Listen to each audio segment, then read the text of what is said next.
नीतू और विवेक के विवाह को 5 वर्ष हो गए। नीतू रंग से सांवली, बदन में भी थोड़ी भारी, वैसे नाग नक्शा खिलता है। अपने रंग रूप को लेकर नीतू हमेशा हीन भावना से ग्रस्त रहती। उसके पापा ने उसके विवाह में अच्छा पैसा लगाया। विवेक नौकरी पेशा है और उसकी अच्छी तनख्वाह है। रंग रूप में भी विवेक आकर्षक व्यक्ति का है। विवेक का परिवार भी सही है। विवेक का परिवार नीतू को खूब स्वीकार कर लेता है, लेकिन नीतू अपने रंग रूप की हीन भावना से ग्रस्त के चलते परिवार में उपेक्षित व्यवहार करती है। विवेक उसको समझाता है कि उसके रंग रूप से कोई परेशानी नहीं है, वैसे भी जिंदगी तो गुणों से ही चलती है। उनके 2 बच्चे भी हो गए। नीतू अब उनमें और अधिक व्यस्त रहने लगी, अपने ऊपर कम समय दे पाती। शरीर और अधिक फैल गया। नीतू कुछ चिड़चिड़ी सी हो गई। मोबाइल के अधिक प्रयोग से उसकी मानसिकता पर भी फर्क पड़ने लगा। इंस्टाग्राम पर उजुल फुजुल रील्स को देखकर उसके मन में वहम पड़ जाता। वह विवेक पर शक की निगाहें रखने लगी। ऑफिस में वीडियो कॉल कर देती। विवेक को किसी लड़की से बात करते देख उसका माथा ठनक जाता। पूरे घर में कोहराम मचा देती। विवेक पर गलत इल्जाम लगाती। विवेक बर्दाश्त कर रहा था। एक दिन नीतू ने पूरा घर सर पर उठा रखा था। इतने में विवेक का हाथ उस पर छूट जाता है। फिर क्या, नीतू अपना बोरिया बिस्तर बांध अपने बच्चों को लेकर मायके आ धमकती है। उसकी मम्मी पापा उसे बहुत समझाते हैं, बेटा गुस्सा तो थोड़े समय का ही अच्छा होता है, कोई ऐसे अपना घर छोड़कर थोड़े आता है। पर नीतू को किसी की बात समझ में नहीं आती। धीरे धीरे 6 महीना बीत जाते हैं। बच्चे भी उखड़े से हो गए, लेकिन नीतू अपने अहम के आगे सब कुछ दांव पर लगाने को तैयार थी।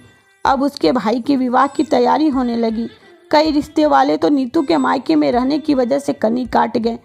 बड़ी मुश्किल से उसके भाई का रिश्ता तय हुआ। विवाह के दिन नज़दीक आ गए। उसका परिवार भाई के विवाह की तैयारियों में जोर शोर से लगा था। खूब शॉपिंग हो रही थी। उससे भी पूछा जाता, लेकिन उसका मन अंदर से अशांत था। उसे किसी काम में दिलचस्पी महसूस नहीं होती। कभी कभी तो वह अपनी भाभी की शॉपिंग देखकर जलन सी महसूस कर जाती। एक दिन उसने अपनी मम्मी से कह भी दिया, मम्मी आपने मेरी शादी पे इतना जेवर नहीं चढ़ाया था, साड़ियाँ भी कुछ हल्की थी। उसकी मम्मी ने उसे समझाते हुए कहा, देख बेटा, तेरे समय पे जो बना वो हमने कर दिया, ऐसे कोई होड़ नहीं होती, और वैसे भी बहू तो घर की लक्ष्मी होती है। इतना सुनते ही नीतू सोचने पर विवश हो गई, क्या अब यह घर मेरा कोई हक नहीं है?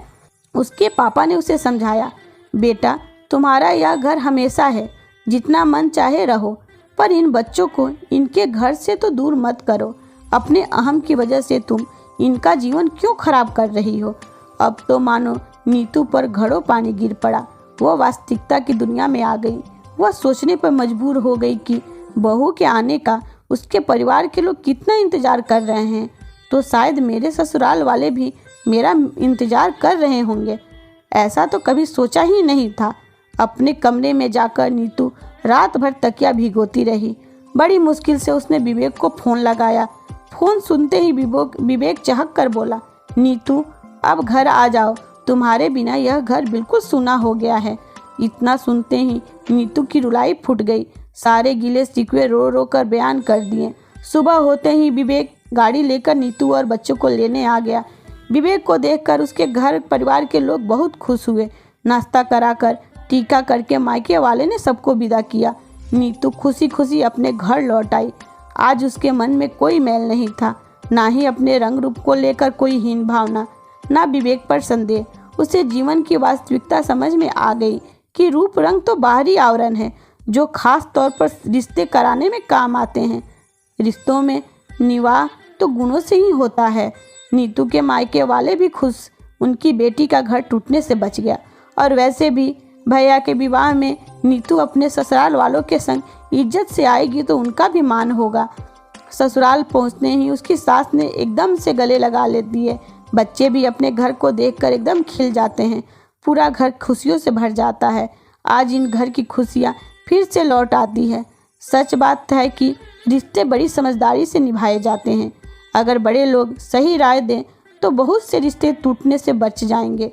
रिश्तों को निभाने के लिए प्रेम और विश्वास बड़ी आवश्यकता होती है, और जिस घर में लोग सेतु बन जाए तो शायद ही कोई ऐसा रिश्ता टूटा पाएगा। तो दोस्तों मेरी कहानी आपको कैसी लगी कमेंट करके बताना। अगर मेरे चैनल पे नए हो तो मेरे चैनल को सब्सक्राइब और हाँ मेरे वीडियो को लाइक ज़रूर करना।